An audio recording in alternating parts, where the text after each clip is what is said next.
oxygen. Feels like nothing, but it's got oxygen in it.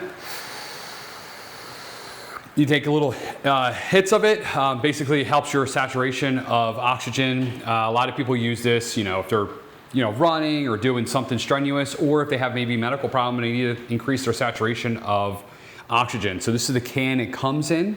They come in a bunch of different sizes. The first time you use it, you actually do get a little tiny bit lightheaded, but as you use it more and more, it kind of goes away. It says it's enough for up to 100 1-second inhalations.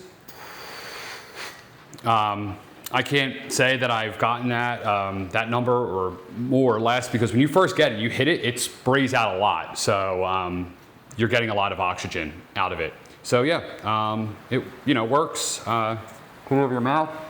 Hit the button. You can hear it comes out, and that's it. It's boost oxygen.